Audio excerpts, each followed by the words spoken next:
Answers about the crash that killed 2 MODOT workers. A third worker is dealing with lifelong injuries. And for the first time, he's speaking about what happened. He says MODOT has a potentially life-saving tool that it always doesn't use. Here's investigator Susan Elcori. Painful steps as Michael Brown settles in. Put a rod down through my leg. It was almost amputated. They had to cut that open and put a plate in. To what's become his new routine. I have my morning, afternoon, and bedtime meds. It's on this stretch of Telegraph Road where his life changed forever. If something's not done, he could be out there and hit me again while I'm working. Knowing the 2 people who stood beside him that day never made it home. All had our high-vis stuff on, our hard hats. That don't do much when you got a box of metal coming at you at 40, 45 miles an hour. It was November 2021. Brown was working on a MODOT crew restriping roads. They were set up in South County when a driver crashed through the work zone. A car Brown says they didn't see coming. We had our cones set up behind us, and the guy just drove through the cones. His coworkers and friends gone too soon. James Brooks and Caitlin Anderson, who was almost 6 months pregnant with a son named Jax. Jax's due date was this past week. How can he, in good conscience and good faith, continue to drive on the roads, knowing what he did? The driver hasn't been charged. Public records from Missouri Highway Patrol list him as 52-year-old Stanley McFadden from Hillsborough. Days after the crash, a witness who asked us to hide her identity claimed she saw the driver moving erratically through traffic. He went through the yellow and kept going, and he was still swerving back and forth. We wanted to ask the driver about what happened and stop by the gated community where he lives. My name is Susan Elcori. He never answered our calls. So we pulled his Missouri driver record. There's a list of speeding tickets. In 1991, he got so many in a short period of time, his license was suspended for a month. Then in 2007, he was charged with careless and imprudent driving. We found police records showing that was linked to a crash in Festus. Nothing on his record shows the deadly crash. Why has nothing been done? Brown and his girlfriend Heather Ballard want answers from St. Louis County Prosecutor Wesley Bell, whose office is looking into the case. He deserves to know what is going on with his case, and he can't get anything out of them. It's been months, and they say they're still waiting. The prosecutor has to keep going over the case because of the driver's claim of a diabetic episode. In a statement to News 4, Bell said, "We have not yet received additional records that we requested, so this case remains under advisement." He went on, "We understand the grief and impatience of those impacted by this tragedy, but our condolences can't hurry the process of ensuring a detailed and thorough investigation." MODOT workers, they need to be protected. Their other focus, making work zones safer. They want to see more equipment like this on the road. It's called a truck-mounted attenuator, or TMA for short. It absorbs impact in a crash, helping save workers and the driver. On that tragic day last November, there was no TMA. One of us could have been in that truck following. Brown snapped these pictures of multiple TMA crashes in his work zones. He says each time, his team walked away unharmed. They need to protect their people while they're out there. TMAs have been taking more hits. We uncovered MODOT records that show in 2 years, the number of crashes nearly doubled, with 61 happening last year. But they're not always required. MODOT policy says on roads where the speed limit is less than 45 miles an hour, that added protection is optional. On Telegraph Road, the speed is 40. 5 more miles an hour. What's the difference? Something needs to change. The blind eye needs to stop. MODOT wouldn't answer our questions. A spokeswoman telling us, "No, we are not doing interviews on this." Brown says he wants MODOT to make good on the promise posted on its website. The ultimate goal is 0 fatalities. Well, that's the thing that's frustrating to me, is that from day one I was told we're going to protect you. MODOT says it owns more than 300 TMAs. I asked the department if it's considering using that protective gear on more calls or if the crash has them reviewing safety policies. At first, a spokeswoman told me she couldn't talk because there's pending legal action. She later said there isn't a pending case, but MODOT still wouldn't do an interview. As far as the investigation goes, I checked with Missouri Highway Patrol. They told me they sent the case to prosecutors a little over a month ago. Prosecutors say they're still waiting on another record, but wouldn't clarify what that is or who they need it from. Susan Corey, News 4 Investigates.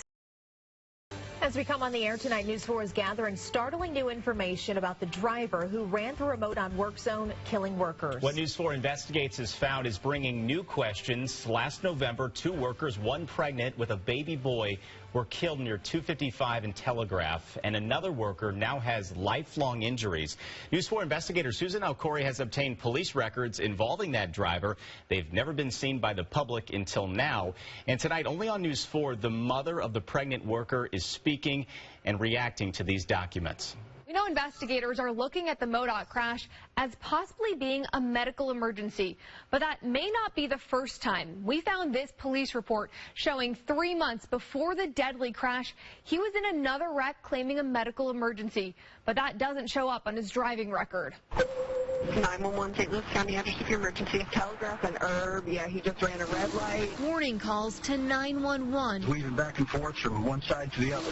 He almost head-on hit several people. Couldn't stop the devastation. After listening to the 911 calls, He's driving really erratically. and getting told that my 6-month pregnant daughter died on her knees doing a job that MODOT should have protected her makes me sick. The driver kept going on Telegraph Road in South County until he crashed through a MODOT work zone and into a striping crew. We want justice. We want answers. The crash killed Tanya Muskoff's daughter, 25-year-old Caitlin Anderson.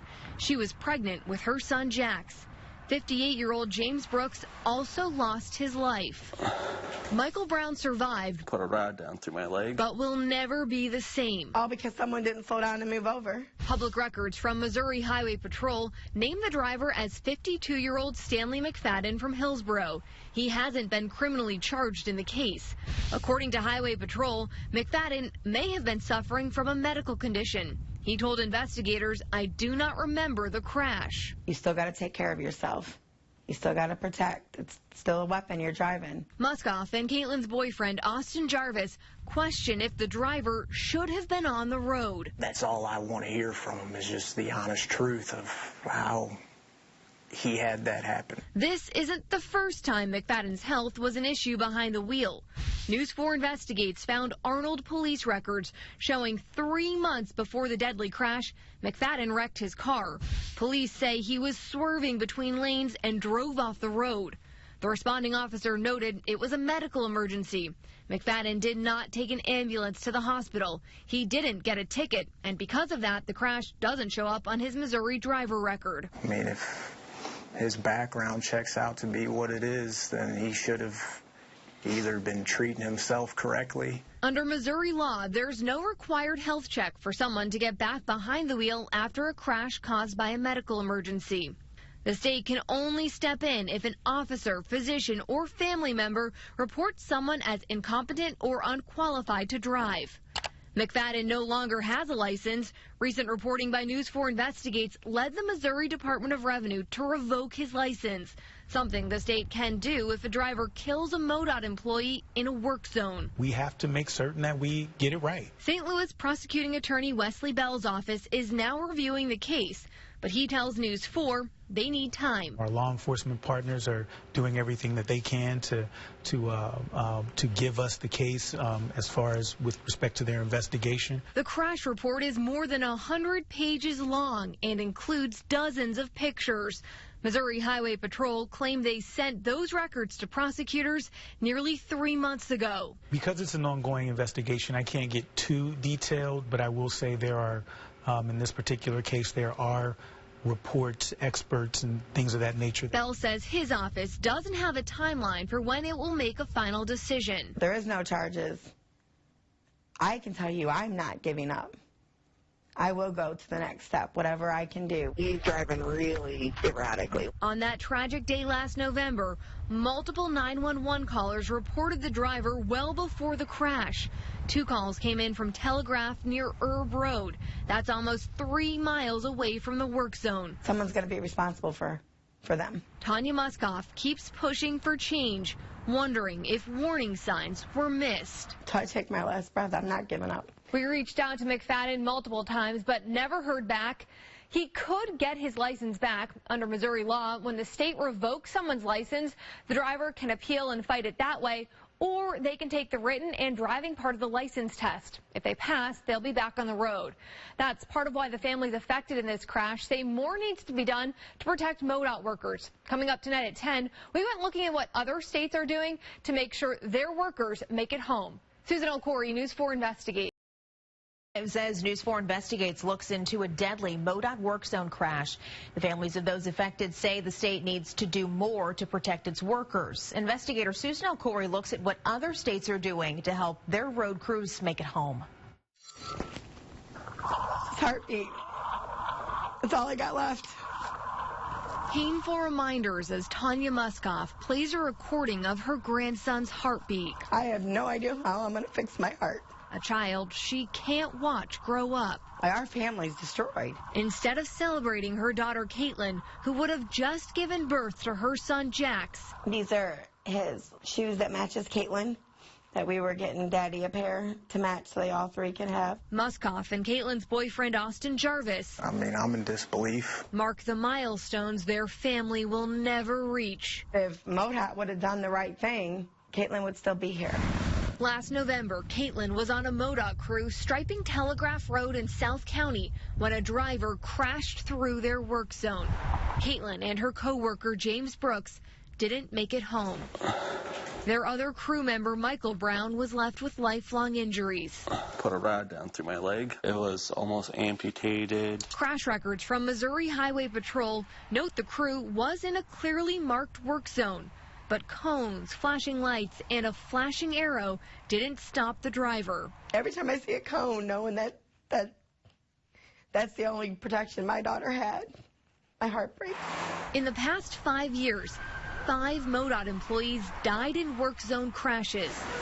News 4 Investigates tried to ask MODOT if it's considering any safety changes since the deadly crash last November. The department emailed us saying we are not doing interviews. So we went to other states and checked Department of Transportation records to see how Missouri compares.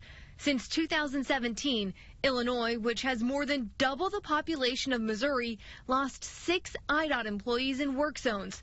That number dropped in Arkansas, Iowa, and Kansas. We're putting up message boards, and then we try to have law enforcement presence in our work zones wherever they're available. Notably, Tennessee, which has a similar population size to Missouri, had no deaths. The risk have never been higher on our transportation system. Jay Norris is the Director of Safety for the Tennessee Department of Transportation. His job created after 2016 when the state lost 3 employees in work zones. We want every employee to go home every night. It's a goal they met the past 5 years. Norris says the department noticed more drivers aren't paying attention. That's why he says one of their big investments was buying truck-mounted attenuators known as TMAs. They're barriers meant to save lives. We have 130 maintenance crews statewide to make sure every crew had one. Norris says the focus has been getting more TMAs in busier urban areas, where some crews are even assigned multiple TMAs. We want to make sure that we're going above and beyond the minimum standards. Back in Missouri, TMAs are getting hit more. A recent News 4 investigation exposed how the number of TMAs hit nearly doubled in the past 2 years. And MODOT doesn't always require that added protection. Under MODOT policy, TMAs are optional if the speed limit is under 45 miles an hour. On Telegraph Road, the speed is 40. There was no TMA last November. Instead, the crew had the truck they drove in and were working off the back of, along with cones marking the closed lane. What about those 3 lives that are behind that truck? You know, you're going to put a value on their life? There's no national standard when it comes to TMAs. Each state sets their own rules. They've tailored their requirements to their specific needs. Gerald Ullman looks at work zone safety across the country as a research engineer at Texas A&M's Transportation Institute. He calls barriers the best choice, but says one main reason they're not always used is cost. In those cases, Ullman says there are other options. Portable rumble strips are being used by some agencies upstream of the work area. You run over them and it shakes the car. What do you think it'll take to reach that point of 0 work zone fatalities? Distracted driving, to me, is probably the top cause of challenges that we're seeing. Tanya Muskoff wants safety changes at MODOT. I have called the governor. I have called repeatedly senators after senators. She also reached out to OSHA and asked if it would open an investigation to see if her daughter's crew was properly protected. OSHA sent back a letter saying it does not have jurisdiction over state workers. I'll never stop fighting for Caitlin. Wanting no other family to know the loss she lives with every day. I pray every day when I see a work zone and I drive past and I see those lime green vests that they go home at the end of the day. Because unfortunately we didn't get that lucky. Since the crash, Tanya Muskoff tells me a lot of people will send her pictures like this one, showing MODOT crews working on roads without any protective barriers. Her family is considering taking legal action against the state.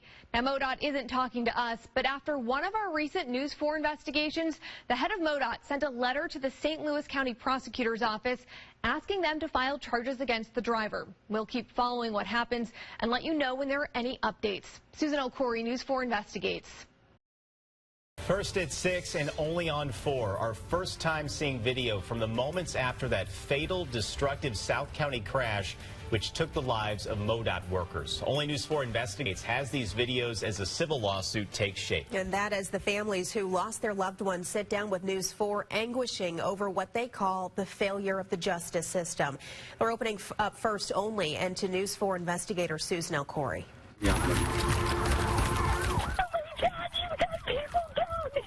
November 18th, 2021. People have been struck by a vehicle. They're probably dead. A MODOT striping crew set up on Telegraph Road at I-255. It looks like 2 dead. This is bad. This police body and dash camera video hasn't been seen before. Their public record, St. Louis County, won't release to News 4 Investigates. We obtained the videos that are connected to a pending civil lawsuit. Video shows how the MODOT crew used cones to shut down the lane. Their truck had a flashing arrow warning to move over. All I remember is James going to work and saying bye to me. But none of that stopped a driver from crashing through the work zone. I didn't know it was the last. Bridget Brooks' husband, James, never made it home. It's just gone. Sitting next to her is Tanya Muskoff. She lost her daughter, Caitlin, who was 6 months pregnant with a son named Jax. There's no justice that's been done here. The only one on the MODOT crew who survived is Michael Brown. He's living with the effects of a traumatic brain injury and multiple severe fractures. It's like there's no restitution for any of us. It would take almost 7 months since the crash for the St. Louis County Prosecutor's Office to announce the man behind the wheel will not be charged. I feel that the prosecutor's office failed all 3 of our families. For the first time, these 3 are sitting down together, all saying they question how the case was handled. You just can't always go for the easy cases. You know, as a prosecutor, you gotta have that fight, that heart, that grit to do the right things for your victim. Before announcing a charging decision, St. Louis County Prosecutor Wesley Bell sent the case to a grand jury. That process is confidential. The families say Bell met with them once just before the grand jury convened. They didn't fight hard enough for us. And I felt it that day in that room. Days after that meeting, the grand jury did not recommend charges. That decision is not binding. Prosecutors can still choose to take a case to a trial judge. Bell wouldn't do an interview with News 4 Investigates. Instead, his office released a statement outlining details of the case. The The statement identifies the driver as Stanley McFadden, a diabetic who, during the crash, was suffering a medical emergency due to a sudden and severe drop in his blood glucose level. Sir, do you hear me? He left the crash in an ambulance and was treated at the hospital. His blood sugar is low. He said he's diabetic. Prosecutors say they got a medical specialist's opinion, which resulted in McFadden's diagnosis with hypoglycemia unawareness, a condition caused by his diabetes. Prosecutors say that led to a sudden loss of brain function, not unlike a drunk driver. If it were the first documented case that he blacked out, I think I would be forced to accept. It was a tragic accident. Recent reporting by News 4 Investigates uncovered 3 months before the deadly crash in August 2021, McFadden was in another wreck. Police records show he drove off the road and it was deemed a medical emergency. That crash comes up in the prosecutor's statement, calling it a similar incident. The statement went on to say, not every tragedy is a crime, and this incident is without question a horrible, heartbreaking tragedy. Could this just be a terrible tragedy? He didn't know what was happening? It happened before. You know, it wasn't the first incident. I can't accept that it's a tragic accident, knowing only 3 months before he had a same tragic blackout. Right. And didn't do anything about it. In Missouri, if a driver is in a medical emergency crash, nothing requires them to be checked by a doctor, meaning they could get back on the road with an undiagnosed condition. The only way to stop a driver is if an officer, physician, or family member reports them as incompetent or unqualified to drive. In McFadden's case, that first medical emergency crash doesn't show up on his driving record. Police never wrote him a ticket, and no one reported him as unqualified to drive. Justice. The families say they want this tragedy to change Missouri laws. There has to be something where the state of Missouri looks at people that's had multiple accidents due to medical conditions. There has to be a point where you say, okay, you need a break from your license. We tried to ask Bell that question. He didn't answer. McFadden turned down News 4 Investigates' multiple requests for an interview, but he did send us several text messages. The latest one was a few weeks ago, saying, I feel for the families more than I could ever explain or be able to speak about. Nobody wants to be accountable for their lives. For these families, they're not done fighting, saying this is a road no one should ever have to go down. It's not fair, it's not right, and it's unjust. The driver's license was revoked over this. That's something the Department of Revenue can do if someone kills a MODOT worker in a work zone. Last month, we told you that Caitlin Anderson's family filed a civil suit against the driver for wrongful death and negligence. The other families tell me they're weighing what they want to do next. Susan Elcory, News 4 Investigates. News 4 exclusive first tonight, a MODOT supervisor tasked with protecting his crew disciplined. But MODOT does not want you to see what we've uncovered. This all revolves around the crew that was hit last November while working on Telegraph Road near 255 in South County. 2 workers, including a pregnant mom, were killed. A third person was severely hurt. Now, News 4 investigator Susan Elcory with a document MODOT won't talk about. Even to this day, MODOT won't tell us anything about the investigation. But we did get our hands on this letter. Not only does it confirm there was an investigation, it also says a supervisor was neglecting key parts of his job, something that had been going on for months before the crash. It shouldn't take people dying for that change to be implemented. Michael Brown takes his time reading. A lot there. Yeah. It's his first time seeing this letter that MODOT never gave him, even though it says a lot about the day that changed his life. Our job is to keep the public safe, and if they're not doing what they should to keep us safe. It was sent to Brown's boss, Michael Love, explaining he's on disciplinary probation because of failures in his role. MODOT found those during an investigation into November 18th, 2021. The day a driver crashed into a work zone, leaving Brown with severe fractures and a traumatic brain injury. His co-workers, James Brooks and Caitlin Anderson, who was 6 months pregnant with a son she named Jax, lost their lives. I was never told there was an investigation into that day. The letter lists bullet points of what Love did that MODOT calls unacceptable. It claims Love admitted he wasn't looking at MODOT's engineering policy guide, a database that explains how to set up projects and the safety equipment that's required. The letter says Love claimed he made decisions based on his previous knowledge, and he also used a binder created by an employee. Turns out that binder was for a specific project done in 2007 and wouldn't have applied to what his crew was doing 14 years later. Doing intersection work like that wasn't our usual job, so that should have been on the supervisor to be like, hey, you need to take this equipment out with you. The letter says Love failed to do required safety training on TMAs. TMA is short for truck-mounted attenuator, a protective barrier that absorbs impact in a crash and ideally saves lives. A month before the crash, MODOT says Love was sent a video on TMA usage. It explained protective vehicles are to be used anytime workers will be on the roadway, and that the policy guide needs to be reviewed regularly.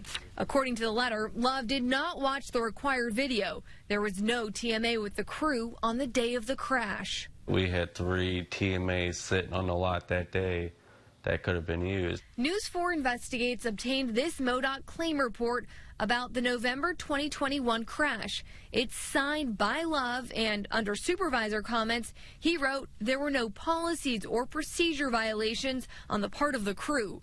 No corrective action required. Based on this letter, MODOT saw things differently.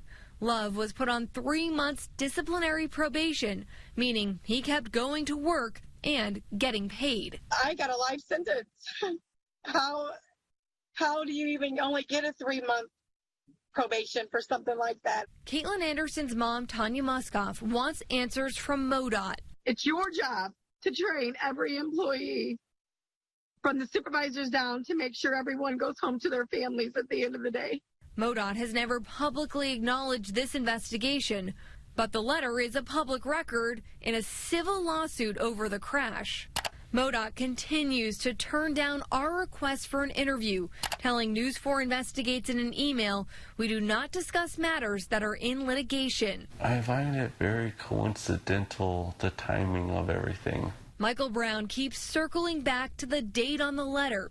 It was set April 26, 2022, nearly 5 months after the crash, and around 2 weeks after Brown sat down with News 4 Investigates, speaking publicly for the first time and calling for safety changes. From day one, I was told, we're going to protect you. Brown is still recovering at home and can't go back to work, but he says MODOT needs to stand by its promise that the ultimate goal is to assure that everyone returns home safely. I feel like if I hadn't come forward, it would just still be swept under the rug. The letter included several things Michael Love was expected to do in order to keep his job. That included daily safety briefings with his crew. We know Love is currently working as a supervisor at MODOT. I did speak with him on the phone. He told me he can't comment. Susan Elcory, News 4 Investigates.